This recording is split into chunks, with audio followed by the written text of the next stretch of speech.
जय श्री राम। आइए चलते हैं हम आपको फिर भोलेनाथ के श्री शिव महापुराण की कथा रुद्र संहिता के सृष्टि खंड खष्टो अध्याय यानी छठे अध्याय में, जिसमें आपको मिलेगा महाप्रलय काल में केवल सद ब्रह्म की सत्ता का प्रतिपादन, उस निर्गुण निराकार ब्रह्म से ईश्वर मूर्ति सदाशिव का प्राकट्य, सदाशिव द्वारा स्वरूप भूत शक्ति अंबिका का प्रकटीकरण, उन दोनों के द्वारा उत्तम क्षेत्र काशी या आनंद वन का प्रादुर्भाव, शिव के वामंग से परम पुरुष विष्णु का आविर्भाव तथा उनके सकाश से प्रकृति तत्वों की क्रमशः उत्पत्ति का वर्णन। इस कथा को मैं ले चलता हूं आपको खष्टो अध्याय श्री शिव महापुराण के रुद्र संहिता सृष्टि खंड में। इससे पहले विघ्नों को हरने वाले भगवान गणेश और विद्या की प्रदायिनी मां सरस्वती के श्री चरणों में शीश नवाते हुए विनम्र निवेदन करूंगा कि हमारे देश संसार में जहां भी भोलेनाथ के श्री शिव महापुराण की कथा रुद्र संहिता सृष्टि खंड हो रही हो, उसे संपन्न करने में अपना पूर्ण योगदान दें। उसके साथ साथ हमारे ऊपर भी अपनी कृपा बनाए रखें कि मैं अपने मुखार बिंदु से भोलेनाथ के श्री शिव महापुराण की कथा को जो भी शिव भक्त प्रेमी हैं उनके तक पहुंचाने का पूर्ण प्रयास करूं। तो ओम श्री शांब शिवाय नमः, ओम श्री गणेशाय नमः। तो देखा जाए तो पिछली कथा में नारद मुनि भगवान विष्णु से और सारे तीर्थों का दर्शन करके परमपिता ब्रह्मदेव के पास फिर गए ब्रह्मलोक, और ब्रह्मलोक जाके परमपिता ब्रह्मा से चरणों में उनके शीश नवाते हुए उनसे भोलेनाथ के विवाह और कार्तिकेय की जन्म की उत्पत्ति के बारे में प्रश्न किए कि हे प्रभु, हे परमपिता पितामह, आप हमें भोलेनाथ के विवाह का वर्णन बताइए और कार्तिकेय के जन्म की उत्पत्ति के बारे में बताइए। तो इस कथा को मैं आपको ले चलता हूं खष्टो अध्याय में। तो उसके लिए आपको मैं संस्कृत और उसका उच्चारण हिंदी तक पहुंचाने का पूर्ण प्रयास करूंगा। ब्रह्म वाच, ब्रह्मा जी बोले, भो ब्रह्मण साधु पृष्ठो हम तया विबुध सत्तमम लोकोपकारिणा नित्यम लोकानाम हित काम्यया यच्छुत्वा सर्वलोकानाम सर्व पाप क्षयो भवेत् तदहं ते प्रवक्ष्यामि शिव तत्वम नाम यम शिव तत्वम मया नैव विष्णु नापि यथार्थतः ज्ञातम च परमं रूप मर्दुतम च परेण न महाप्रलय काले च नष्टे स्थावर जंगमे आसीत मोमयम सर्व मनर्क ग्रह तारकम अचंद्र मनो हो रात्र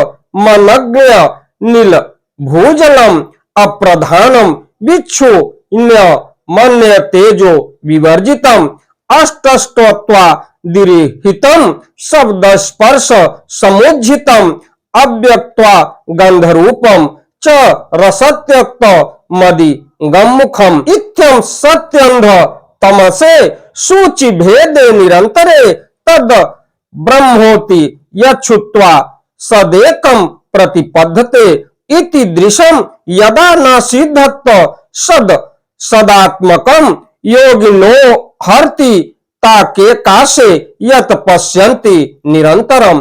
तो उसके पश्चात ब्रह्मा जी बोले, हे ब्राह्मण, हे देव शिरोमण, आप सदा समस्त जगत के उपकार में ही लगे रहते हैं। आपने लोगों के हित की कामना से यह बहुत उत्तम बात पूछी है, जिसके सुनने से संपूर्ण लोगों के समस्त पापों का क्षय हो जाता है। उस अनामय शिव तत्व का मैं आपसे वर्णन करता हूं। ये परमपिता ब्रह्मा जी नारद से कह रहे हैं कि ये आपने बड़ी उत्तम बात पूछी कि इस कथा को सुनाने और कहने से और सुनने वालों का पाप नष्ट हो जाता है। शिव तत्व का स्वरूप बड़ा ही उत्कृष्ट और अद्भुत है, जिसे यथार्थ रूप से न मैं जान पाया हूं, न विष्णु ही जान पाए और न अन्य कोई दूसरा भी जान पाया। ये परमपिता ब्रह्मा कह रहे हैं कि मैं उनकी माया को, उनके शिव तत्व का स्वरूप को मैं न जान पाया, न विष्णु जान पाए और न ही कोई दूसरा ही जान पाया। जिस समय यह प्रलय काल हुआ उस समय समस्त चराचर जगत नष्ट हो गया। सर्वत्र केवल अंधकार ही अंधकार था। न सूर्य ही दिखाई देते थे और न अन्य ग्रहों तथा नक्षत्रों का भी पता नहीं था। ये परमपिता ब्रह्मा कह रहे हैं कि जिस समय यह प्रलय काल हुआ उस समय चराचर जगत नष्ट हो गया और सर्वत्र केवल अंधकार ही अंधकार रह गया और उस समय ग्रहों तथा नक्षत्रों का भी पता नहीं था। न चंद्र था, न दिन होता था, न रात ही थी। अग्नि, पृथ्वी, वायु और जल की भी सत्ता नहीं थी। उस समय प्रधान तत्व अव्याकृत प्रकृति से रहित सूना आकाश मात्र शेष था। दूसरे किसी तेज की उपलब्धि नहीं होती थी। अदृष्ट आदि का भी अस्तित्व नहीं था। शब्द और स्पर्श भी साथ छोड़ चुके थे। गंध और रूप की भी अब भी व्यक्ति नहीं होती थी। रस का भी अभाव हो गया था और दिशाओं का भी भान नहीं होता था, यानी दिशाओं का भी ज्ञान नहीं था कि किस तरफ पूरब है, किस तरफ पश्चिम है, किस तरफ उत्तर है, किस तरफ दक्षिण है। इस प्रकार सब और निरंतर सूची भेद घोर अंधकार फैला हुआ था। उस समय तत्शब्द ब्रह्म इस श्रुति में जो सत्य सुना जाता है एकमात्र वही शेष था। जब यह वह ऐसा जो इत्यादि रूप से निर्दिष्ट होने वाला भावात्मक जगत नहीं था, उस समय एकमात्र वह सत्य ही शेष था जिसे योगी जन अपने हृदयाकाश के भीतर निरंतर देखते थे, यानी वो अपने हृदय में ही देखते थे और उसका स्मरण और मनन करते थे। अमनो गोचरम वाचाम विषयम न कदाचन आनामरु पवनम च न च स्थूलम च न यत्कृशम अव्य हस्व दीर्घ मनुगु गुरुत्व परिवर्जितम न यत्रोप चय कश्चित तथा नोपचयोपि च अभिधत्ते सच कितम यदस्तिति श्रुति पुनः सत्यम ज्ञानम अनंतम च परमानंद परम। तो वह सत्तत्व मन का विषय नहीं है। वाणी की भी वहां तक कभी पहुंच नहीं होती। वह नाम तथा रूप रंग से भी शून्य है। वह न स्थूल है, न कृश है, न देखा जाए तो हस्व है, न दीर्घ है, न लघु है और न गुरु ही है। उसमें न कोई वृद्धि होती है और न ह्रास की होती है। श्रुति भी उसके विषय में चकित भाव से है, इतना ही कहती है, अर्थात उसकी सत्ता मात्र का ही निरूपण कर पाती है।